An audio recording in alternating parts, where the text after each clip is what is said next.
దేవుని ఘనమైన శ్రేష్టమైన పరిశుద్ధ నామమునకు మహిమ స్తుతి ప్రభావములు కలుగునుగాక. బాగున్నారా?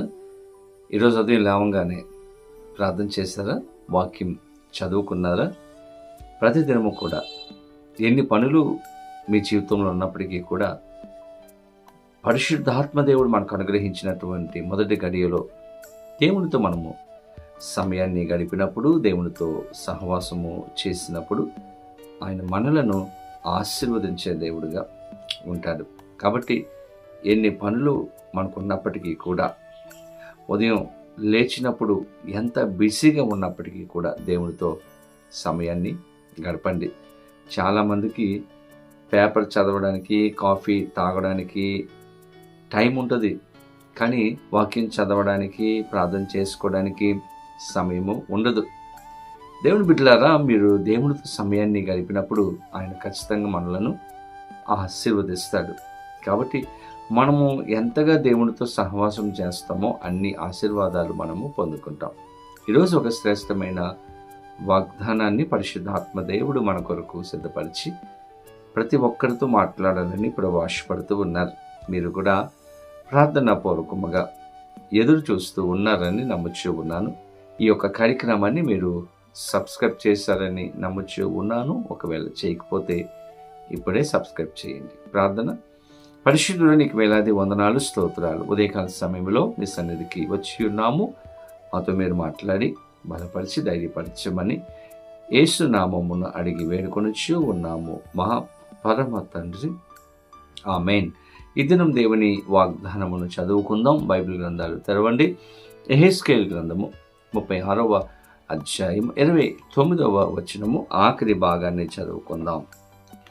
మీకు కరువు రానియక ధాన్యమునకు ఆజ్ఞ ఇచ్చి అభివృద్ధి పరుతును.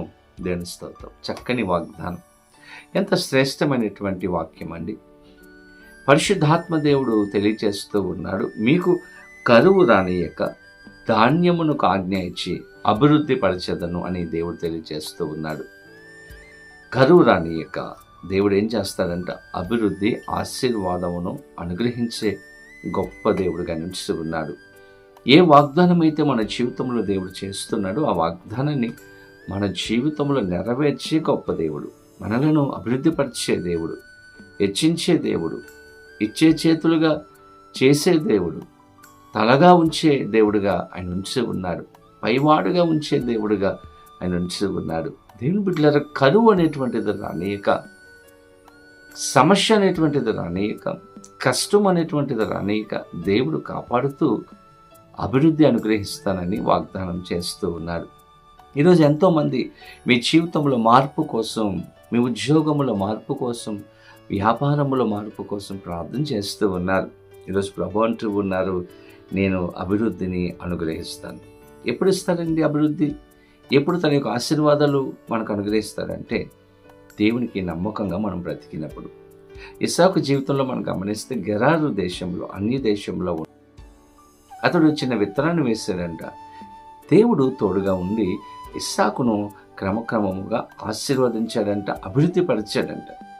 దేవుడు ఇస్సాకు పరిస్థితిని మార్చడానికి గల కారణం, దేవుని మాట ఇస్సాకు విన్నాడు, దేవునికి లోబడ్డాడు. దేవుడు ఏది చెప్తే తన యొక్క తండ్రిలాగా చేయడానికి ఇస్సాకు ఇష్టపడ్డాడు. దేవుని యొక్క వాగ్దానమును నమ్మి విశ్వసించినటువంటి వ్యక్తిగా ఇస్సాకు కనపడుతూ ఉన్నాడు. ప్రార్థనాపరుడండి. దేవునితో సమయాన్ని గడిపినటువంటి వ్యక్తి ఇస్సాకు. అందుకే దేవుడు దీవించాడు. ఈరోజు నన్ను కూడా దేవుడు దీవించాలంటే ప్రభుత్వ సమయాన్ని గడపాలి, ప్రార్థన చేసుకోవాలి, వాక్యం చదువుకోవాలి. దేవునితో సన్నిహిత సంబంధాన్ని మనం కలిగి ఉన్నప్పుడు ఖచ్చితంగా ఏ కరువు సమస్య రాకుండా అభివృద్ధిని, ఆశీర్వాదమును అనుగ్రహించే దేవుడుగా ఆయన ఉంటాడు. అటువంటి కృప సహాయములు పరిశుద్ధాత్మ దేవుడు ఈ యొక్క వాగ్దానము వింటున్న ప్రతి ఒక్కరికి అనుగ్రహించును గాక. ఆమేన్. ప్రార్థన. పరిశుద్ధురానికి వేలాది వందనాలు ప్రభువా, శ్రేష్టమైన వాగ్దానం ఇచ్చారు నాయన. అభివృద్ధిని, ఆశీర్వాదమును అనుగ్రహిస్తానని వాగ్దానం చేశాం. వీడియో చూస్తున్న ప్రతి బిడ్డను ఆశీర్వదించి అభివృద్ధిపరిచి నీ కృపలో భద్రపరచమని యేసు నామమున అడిగి వేడుకొనొచ్చు ఉన్నాము మా పరమ తండ్రి, ఆమేన్. తండ్రి, కుమార, పరిశుద్ధాత్మ త్రియేక దేవుని ఆశీర్వాదము సదాకాలము కలుగునుగాక. ఆమేన్. దేవుడు మిమ్మలను దీవించునుగాక. ఆమేన్.